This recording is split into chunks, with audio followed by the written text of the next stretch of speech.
Latest updates के लिए ultra channels को सब्सक्राइब करें और बेल आइकन को प्रेस करें।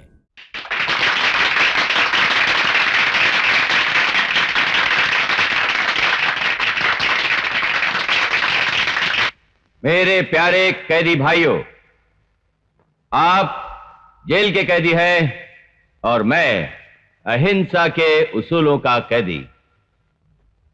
खून का एक छोटा सा कतरा बहते हुए नहीं देख सकता मैं, चाहे वो खून किसी जानवर का हो, किसी परिंदे का हो या एक छोटी सी चींटी का हो। जख्म किसी और को लगता है तो दर्द मेरे कलेजे में होता है। मैं भी आप ही की तरह एक कैदी हूं, प्यार का कैदी, इंसानियत का कैदी। मेरी प्रार्थना है, मेरी कोशिश है कि जितनी जल्दी हो सके आप लोग इस छोटे से कैद खाने से बाहर निकलें और दुनिया जो खुद एक कैद खाना है उसे आकर आबाद करें। आप लोगों की इस भरी सभा को देखकर मेरा दिल खुशी से फूला नहीं समा रहा, लेकिन मेरे भाइयों, इस महफिल में मैं एक कमी सी महसूस कर रहा हूं। मेरा दोस्त, मेरे गांव की मिट्टी में जन्मा हुआ फरिश्ता विजय कुमार, जिसने कुछ ही दिन पहले एक बहुत बड़ा जुर्म किया, एक लड़की का कत्ल कर दिया, वो है तो इसी जेल में मगर कहीं नजर नहीं आता।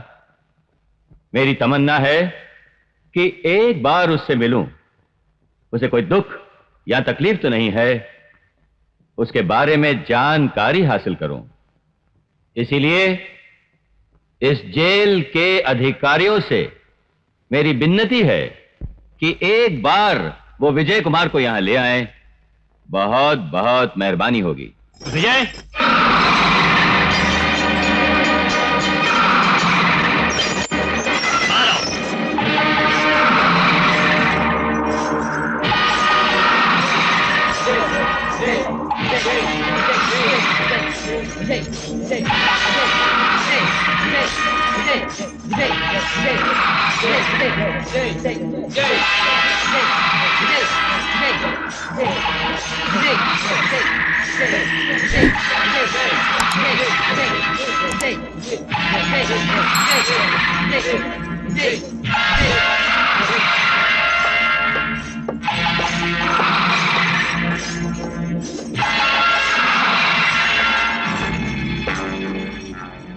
कैसे हो विजय? अच्छे तो हो ना? रंजीत!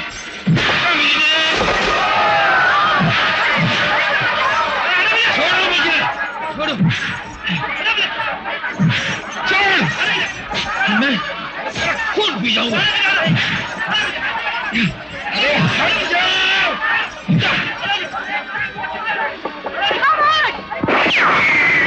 छोड़ो मुझे! मैं इस कमीने को नहीं छोड़ूंगा। मैं कहती विजय हट जाओ। विजय हट जाओ। विजय, मेरी बात सुनो। मैं इस कमीने को जान से मार डालूंगा। मैं कहता हूँ तुम पीछे हट जाओ, वरना तुम्हारी जान भी खतरे में पड़ जाएगी। शारदा देवी, मैं कोई मामूली औरत नहीं हूँ। मेरी रगों में हिम्मत का फौलाद है। इस जेल में रहने वाले जालिम राक्षस कैदियों का दिन रात दिलेरी से सामना करती है, हर खतरे से टक्कर लेती है ये शारदा देवी। मैं भी कोई मामूली इंसान नहीं हूँ। मेरी रगों में पानी नहीं, खून जोश मारता है। अपने ऊपर हुए जुल्म और अत्याचार का बदला लिए बगैर कैसे नहीं बैठ सकता ये विजय कुमार। सांप की तरफ पुकारने की कोई जरूरत नहीं। तुम जैसे सांपों को टोकरी में डालकर बंद करना, उनके गुस्से की गर्म आग पर ठंडा पानी डालना मेरा रोज का काम है। मैं तुम्हें आगे नहीं बढ़ने दूंगी। और अगर मैं आगे बढ़ा तो क्या तुम मुझे रोक सकोगी? और अगर मैं रोकूं तो क्या तुम मुझे मार डालोगे? मैं एक मर्द हूँ, एक ताकतवर मर्द। तुम एक औरत हो, एक कमजोर औरत। एक औरत होने के नाते आज तुम मेरे हाथों बच गई और साथ में ये कमीना भी। तुम जैसे जोश दिखाने वालों को बहुत देखा है। ले जाओ इसे।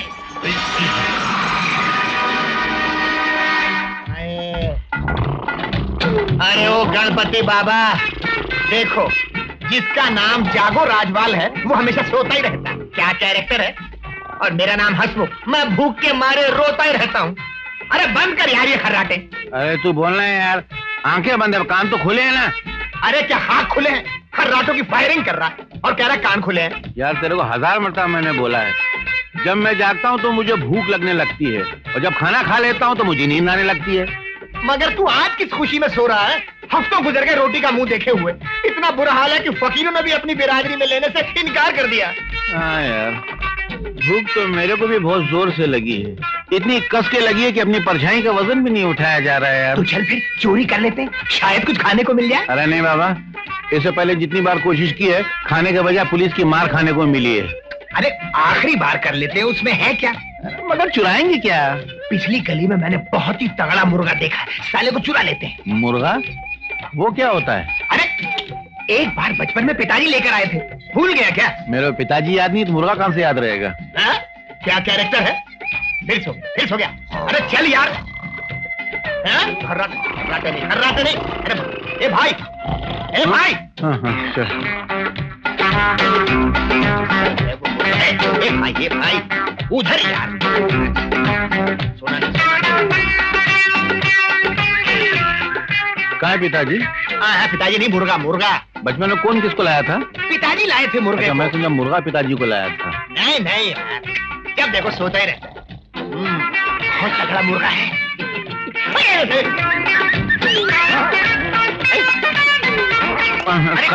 क्या कर रहा है?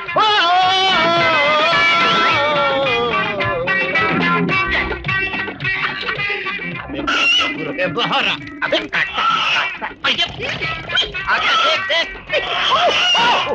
आया कौन है? क्या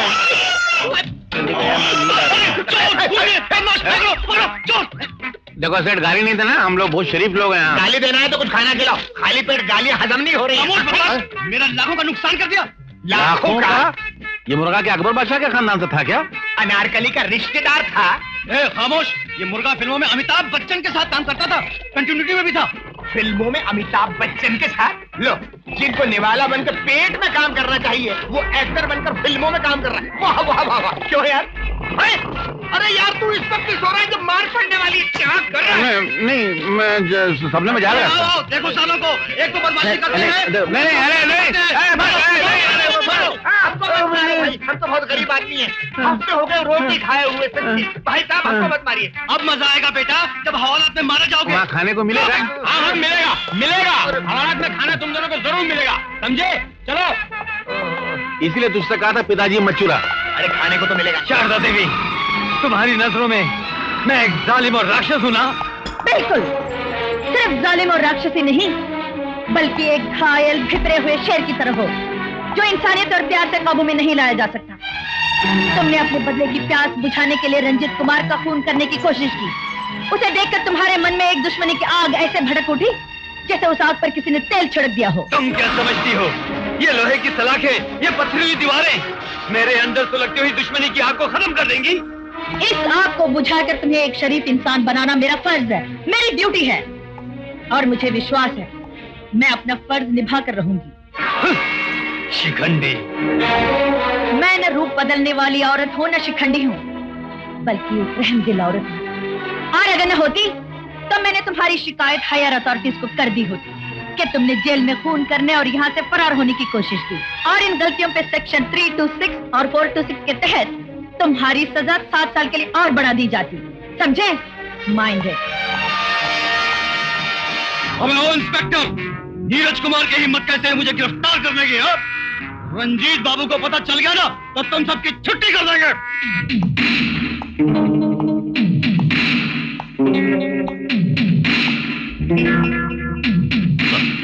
तो भाई लगता है इसका घमंड अभी तक नहीं टूटा। हाँ सर, देखिए ना, अभी तक चिल्ला रहा है।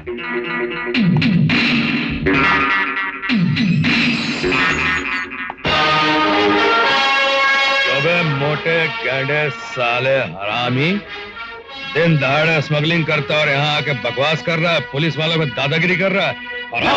हाथ मत लगाना वरना तुम्हारी जिंदगी भी खतरे में पड़ जाएगी। मेरी जिंदगी को खतरे में डालने के लिए तुझे 10 जन्म अभी और लेने पड़ेंगे।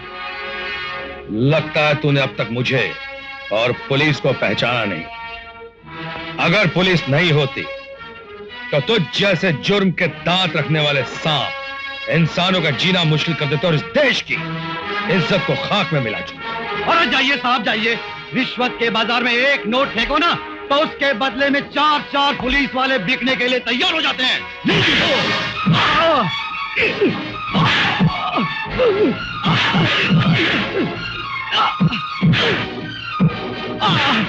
Stop it, Neeraj! Stop it! I said stop it! माला तुम यहां से चली जाओ। क्यों जाऊं? इसलिए कि कोर्ट नहीं है जहां तुम दलील पेश करती हो, ये एक पुलिस स्टेशन है। मैं जानती हूँ कि ये पुलिस स्टेशन है, लेकिन तुम्हें भी किसी कैदी को इतनी बेदर्दी से मारने का कोई अधिकार नहीं मुझे है। क्या अधिकार है ये जानने का अधिकार तुम्हें किसने दिया? राजनीति ने, उसके असूलों ने।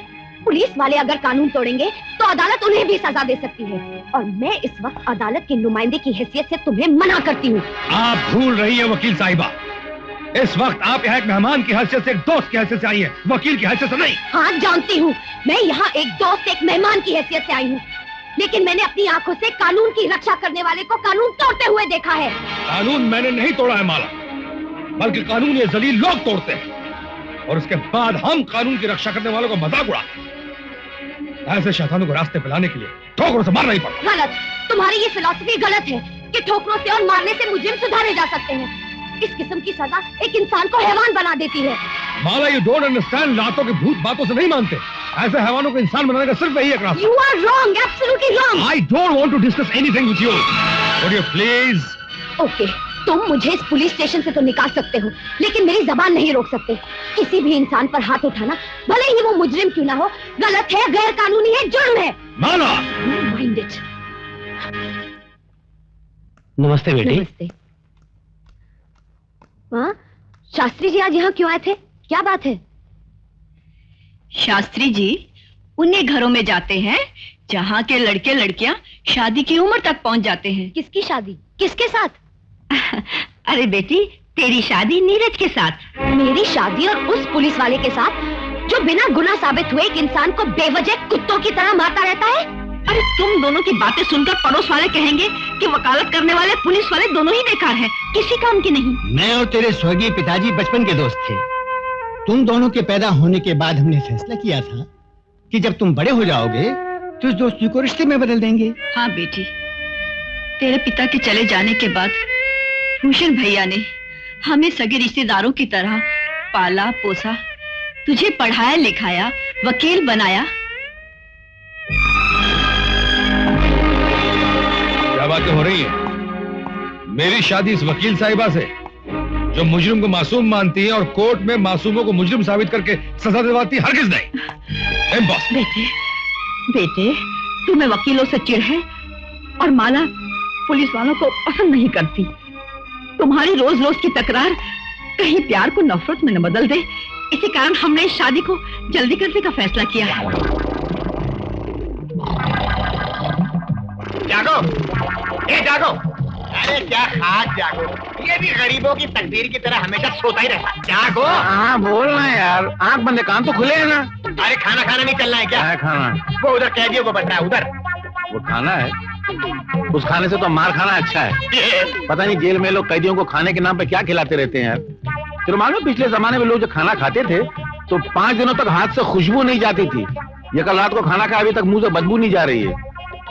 5 मरतबा मिट्टी से पतीले की तरह मुंह को मान चुका हूँ, मालूम है? अरे शुक्र करो भैया, यहाँ कम से कम मुफ्त में खाने को तो मिल जाता है। फिर सो गया? जागो। अरे तो खास जागेगा यार, क्या कैरेक्टर है। मुझे ही लाना पड़ेगा इसका खाना। चलो जल्दी जल्दी आगे बढ़ो। खाली खाली। ये क्या, तुम्हारे हाथ में 2 थाली क्यों है? एक छोटे की, एक जागो की, मेरे बड़े भाई की। वो देखिए लेटा हुआ, पेट में दर्द है, खा खा के फूल गया। धन्यवाद। चलो हाँ डाल। चलो भाई, जल्दी जल्दी आगे बढ़ो। वाह वाह वाह वाह वाह वाह, आया। शारदा देवी, ये इंसानों का नहीं जानवरों का खाना है। Shut up! बकवास मत करो, सब खा रहे, किसी को कोई शिकायत नहीं। तुम अकेले को ये खाना जानवरों का लग रहा है? ये सब बुज़दिल है, इसलिए इनमें शिकायत करने की हिम्मत नहीं है। सरकार हर कैदी के लिए खाने का 3 रुपए 80 पैसे देती है। ये 3 रुपए 80 पैसे तो क्या 80 पैसे का भी नहीं है। विजय, तुम तुम्हारे मन में खराबी है, इसलिए तुम्हें ये खाना खराब लग रहा है। तुम मुझे बदनाम करने की कोशिश कर रहे हो। मैं तुम्हें बदनाम कर रहा हूँ? साफ साफ क्यों नहीं कहती कि खाने का कॉन्ट्रैक्टर तुम्हें रिश्वत देता है और तुम रिश्वत लेकर उसकी तरफदारी कर रही हो? Don't talk rubbish. सारा पुलिस डिपार्टमेंट जानता है ये शारदा देवी रिश्वत लेने वालों और देने वालों दोनों की खाल उधेड़ देती है। और तुम कल के आए हुए मुझ पर ये इल्जाम लगा रहे हो कि मैं अपने कैदियों के खाने पीने में रिश्वत लेती हूँ। जेलर साहिबा, आप इस खूनी के मुंह क्यों लगती हैं? मैं इसे ठीक करता हूँ। क्यों बात? लगता है तुझे खाने की नहीं, मार खाने की भूख लगी है। तो मुझे मारेगा?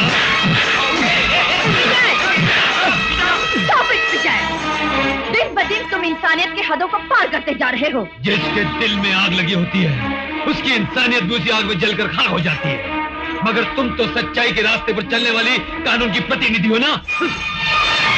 लो ये खाना और खा के बताओ कि ये इंसानों के खाने के लायक है या जानवरों के खाने के लायक। देख क्या रही हो? लो ये खाना।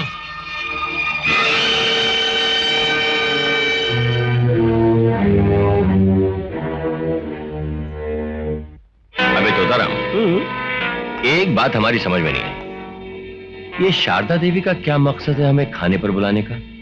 सर, कितने साल हुए शारदा के पति ने उसे छोड़ दिया?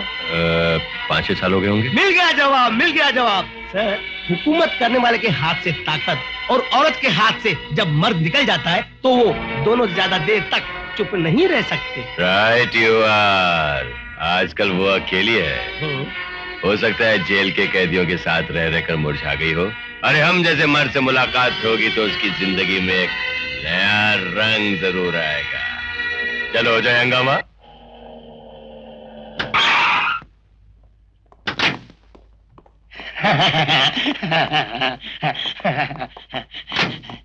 देखा तो था, मुझसे बिल्कुल अकेले में तन्हाई में मिलना चाहती। मालिक।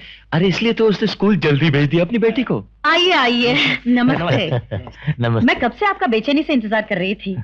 सब कुछ गरम गरम तैयार है, ठंडा ना हो जाए, मुझे एकदम फिक्र लगी हुई फिक्र थी। की क्या बात है मैडम, आप इतने प्यार से खाने पे बुलाए और ये दावत में ना आए, ऐसा हो सकता है? ये तो आपकी दावत पाकर दीवाने हो गए। हाँ, आइए। चलिए।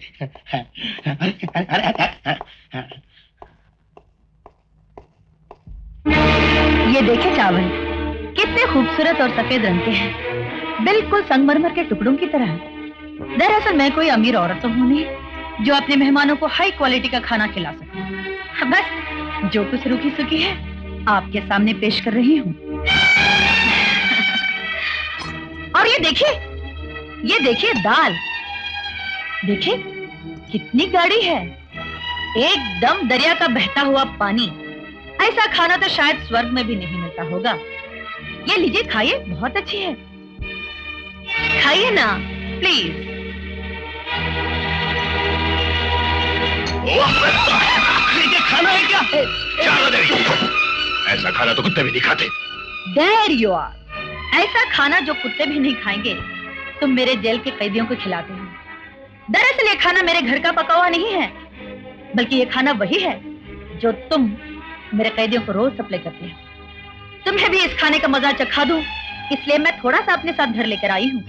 शारदा देवी, मुझसे उलझने की कोशिश मत करना। तुम मुझे खाने का मजा चखाओगी, मैं तुम्हें जिंदगी का मजा चखाऊंगा। Shut up! तुम मुझे क्या मजा चखाओगे मिस्टर रंजित कुमार? मैंने तुमसे भी ज्यादा खतरनाक मुजरिम देखे हैं, इसलिए अपने ख्याल में रहना और इस बात का ख्याल रखना, मैं अपने कैदियों को अपने भाइयों और रिश्तेदारों की तरह समझती हूँ। अगर कोई भी मेरे रिश्तेदारों को बेहुदा खाना खिलाने की कोशिश करे तो मैं उसका जीना हराम कर दूंगी। ये तुम्हारी पहली गलती है, इसलिए मैं तुम्हें माफ करती हूँ। आइंदा ये गलती फिर से हुई तो तुम भी जेल में थाली पकड़े हुए कैदियों की लाइन में खड़े हुए नजर आओगे। Get out. शास्त्री जी, शादी की तारीख और समय निकालने में इतनी देर क्यों लगा रहे हो? अरे इनका विवाह तो बचपन में ही तय हो गया था, इतनी छानबीन करने की कोई जरूरत नहीं है। जल्दी से शुभ घड़ी निकालिए ना। इतना आसान काम नहीं है शुभ घड़ी निकालना। कोई माथे पे कुमकुम लगाना नहीं है, जो उठाया चिपका दिया। यहाँ तो सितारों के ग्रहों को मिलाना है और इनके सितारे तो मिलते ही नहीं। शास्त्री जी, अगर हमारे सितारे आपस में नहीं मिल रहे हो तो आप इस विवाह की तारीख को हरगिज पक्की मत कीजिएगा, वरना शास्त्रों के विरुद्ध अगर हमारी शादी इस हर सवाल का जवाब देने वाली मगरूर लड़की के साथ हो गई तो समझ लीजिए एक दिन भी चैन, सुकून और शांति के साथ जी नहीं पाऊंगा। अगर तुम समझते हो कि मैं एक मगरूर लड़की हूँ और तुम मेरे साथ निभा नहीं सकते, तो फिर ये शादी करने की क्या जरूरत है? साफ इनकार क्यों नहीं कर देते? मैं अभी ये सारा सामान बाहर फेंकवा देती हूँ। बेटी क्या करती है? क्यों भूल जाती है कि तू एक स्त्री है? देखिए, ये स्त्री धर्म का पालन करके जुबान को काबू में रखने वालियों में से नहीं है। इनके बर्छी की तरह चुभते हुए शब्द इनके बस में नहीं रहते। ये तो दूसरों पर धौंस जमा के हुक्म चलाना चाहती है। नीरज, क्या औरत इंसान नहीं होती? उसे अपनी मन की बात कहने का अधिकार नहीं होता? अगर मैं तुमसे अपने मन की बात साफ साफ कहती हूँ, तो क्या वो पाप है? मेरा घमंड है, गुरूर है? बिल्कुल है, पाप है, घमंड है, गुरूर है। सुखी जीवन गुजारने के लिए औरत और मर्द को एक दूसरे के जज्बात का ख्याल रखना पड़ता है। और ये भी सुनो, ये विलायत नहीं है, हिंदुस्तान है। यहाँ के समाज में मर्द को औरतों से ज्यादा अधिकार दिए गए। यहाँ औरतों को मर्द की छत्र छाया के नीचे रहना पड़ता है, मर्द का आदेश मानना पड़ता है। अगर इस समाज के इन घटिया असूलों की तरह तुम्हारे ख्यालात भी इतने घटिया हैं, तो मैं बगावत करती हूँ इन असूलों से, साफ साफ इनकार करती हूँ इन असूलों को मानने से। माला बेटी, आज तू कैसी बातें कर रही है? बिल्कुल ठीक कह रही हूँ अंकल। जिस इंसान के औरत जात के बारे में ऐसे ख्यालात हों, वो उसे इतनी नीची नजरों से देखे। अगर मैं उसी आदमी से शादी कर लूं, तो मुझसे बड़ा बेवकूफ इस दुनिया में नहीं होगा। उस दिन अपनी पोजीशन की हैसियत में वो एक मुजरिम को इतनी बेदर्दी से मार रहे थे। कल हो सकता है शादी के बाद मुझे नीचा और छोटा दिखाने के लिए मुझे भी इसी तरह मारे, मुझ पर भी हाथ उठाए। जो सही मायने में मर्द होते हैं वो ऐसी हरकत नहीं करते। औरतों पे हाथ सिर्फ नामर्द उठाते हैं। लेकिन मुजरिम को सजा देने का हक पुलिस को है। नहीं, मैं तुम्हारी इस बात से बिल्कुल सहमत नहीं हूँ। कानून के मुलाजिम की हैसियत से तुम्हें पहले ये जानना चाहिए कि किन हालात ने इस इंसान को जुर्म करने पे उकसाया है। उसके बाद अच्छे सुलूक से उसके अंदर के मुजरिम को मार के उसके मन में सोए हुए इंसान को दोबारा जगाना चाहिए। तालियां, तालियां, तालियां, बहुत खूब। देखिए मैडम, जहर को अमृत बनाया जा सकता है, लेकिन ऐसे इंसान को 10 जन्म तक इंसानियत का सबक सिखाने के बावजूद इंसान नहीं बनाया जा सकता। बनाया जा सकता है, लेकिन इसके लिए इंसान को अपने अंदर आत्मविश्वास की जरूरत है। अच्छा, तुम एक बात बताओ, तुम किसी एक मुजरिम को, सिर्फ एक मुजरिम को अच्छा और शरीफ इंसान बनाकर दिखा सकती हो? मुजरिम ही नहीं मिस्टर, मैं एक खूनी को भी अच्छा इंसान बनाकर दिखा सकती हूँ। इतनी हिम्मत है मुझ में। और अगर आप हार गई देवी जी तो फिर सारी जिंदगी एक पुरानी दकियानूसी हिंदुस्तानी औरत की तरह तुम्हारे कदमों में पड़ी रहूंगी और तुम्हारे हर हुक्म के सामने अपना सर झुकाती रहूंगी। ठीक है, मुझे तुम्हारा चैलेंज मंजूर है। तुमने बहुत मुश्किल रास्ते पर कदम रखा है माला। इस शर्त का जीतना बहुत मुश्किल है। नहीं, मुझे पूरा विश्वास है कि मैं ये शर्त जीत कर रहूंगी। किसी मुजरिम को इंसान बनाने की शर्त तो अच्छी है, मगर इसका जीतना नामुमकिन से भी ज्यादा मुश्किल है। क्योंकि मैं इन लोगों के बीच बरसों से रहते रहते इनके दिलों की किताबों को अच्छी तरह पढ़ चुकी हूं। इनके दिलों में दया, रहम, इंसानियत नाम की कोई चीज नहीं होती। इनकी शक्लें इंसानों से मिलती है, मगर सीने में दिल पत्थर का लेकर घूमते हैं। अगर मैं ऐसे ही किसी पत्थर दिल इंसान को मोम बनाने में कामयाब हो गई, तो मैं अपनी शर्त जीत जाऊंगी। मगर इसके लिए मुझे आपकी मदद चाहिए। ठीक है, अगर तुम ये शर्त हार भी गई, तो तुम्हें किसी गैर से नहीं, नीरज से शादी करनी होगी। मतलब ये कि तुम ये शर्त हार कर भी कुछ नहीं हारोगी। इसलिए ये शर्त जीतने में मैं तुम्हारी मदद करूंगी। जेलर साहिबा, आप इनसे कहिए मुझ जैसे पत्थर दिल मुजरिम को इंसान बनाने की कोशिश करें। क्या ख्याल है माला, तुम इस मुजरिम पर अपनी शर्त का तजुर्बा करना पसंद करोगी? बिल्कुल नहीं, ये मौका परस्त है जो धोखा देकर निकल जाएगा।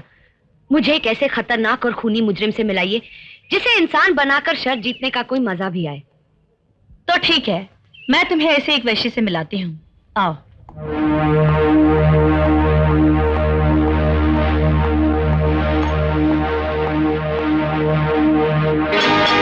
विजय, विजय, क्या है? इधर आओ। नहीं आता। मैं तुमसे कुछ बात करना चाहती हूँ। मैं किसी से कोई बात नहीं करना चाहता। क्यों? अपने किए हुए जुर्म के कारण तुम्हें लोगों से आंख मिलाने में शर्म आती है? क्या बकवास कर रही हो तुम? ये तुम्हारी आंखें इतनी लाल सुर्ख क्यों हैं? ये आंखें आग का दरिया बनकर ज्वालामुखी उगलना चाहती है, ताकि इस आग में अन्याय, बेईमानी, जुल्म और झूठ को जलाकर राख कर दे। लेकिन तुम्हारे साथ क्या अन्याय हुआ है? बताओ ना। मैं फजूल और बेकार लोगों से बातें नहीं क्या करता। ऐसा लगता है जैसे तुम सच्चाई बताते हुए हिचकिचा रहे हो। मुझे अपना दुख बताओ, मैं उसे दूर करके उसका हल निकालने की कोशिश करूंगी। अरे जाओ जाओ, अपना काम करो। इन दुखों का बोझ उठाने के लिए अभी तुम बहुत छोटी हो। छोटे बड़े से क्या होता है? रामायण पढ़ी है? जब भगवान राम एक बार मुसीबत में फंस गए थे तो एक छोटी सी गिलहरी ने उन्हें मुसीबत से निकाला था। कहानियों में नहीं पढ़ा है? शेर जो जंगल का राजा है, एक बार एक शिकारी के जाल में फंस गया। उस वक्त एक मामूली चूहे ने जाल काटकर शेर की जान बचाई थी। कहानियाँ अच्छी सुना लेती हो। किसी स्कूल की मास्टरानी हो क्या? नहीं, मैं एक वकील हूँ। वकील, वकालत, कानून, इंसाफ, मुझे सख्त नफरत है इन शब्दों से और वकीलों से जो अपने शब्दों के दुहादार भाषणों से सच को दबा देते हैं और वो मासूम और बेगुनाहों को सलाखों के पीछे पहुंचा देते हैं। मुझे घिन आती है ऐसे लोगों से जो दिन दहाड़े इंसाफ की देवी की आंख पर पट्टी बांध देते हैं ताकि उसकी आंख ना इंसाफी, बेईमानी और जुर्म को न देख सके। मुझे वकीलों के साहित्य से भी नफरत है क्योंकि उन्होंने कानून की मोटी मोटी किताबों में घुट-घुट कर मर जाने के लिए बंद कर रखा है। ये कानून के रखवाले नहीं बल्कि कानून के कातिल हैं। तो फिर उस बिरादरी से संबंध रखने वाली तुमसे मदद और इंसाफ की उम्मीद कैसे की जा सकती है? मैं मानती हूँ कि कुछ बदकिस्मत लोगों के साथ नाइंसाफियां हुई हैं, लेकिन चंद लोगों के कारण तुम पूरी अदालत और उसके इंसाफ को दोषी ठहराओ, ये सरासर गलत है। तू कौन होती है जबरदस्ती यहाँ कर मुझे भाषण देने वाली, मुझे न्याय और अन्याय का सबक सिखाने वाली? मैं तुझे और तेरी अदालत को रोकता हूँ।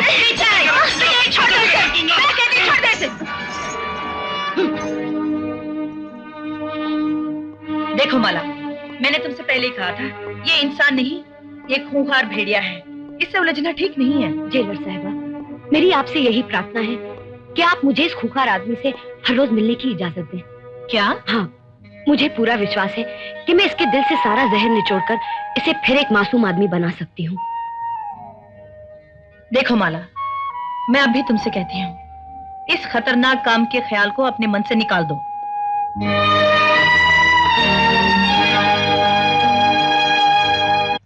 शिवा, भगवान ने चाहा तो सब ठीक हो जाएगा।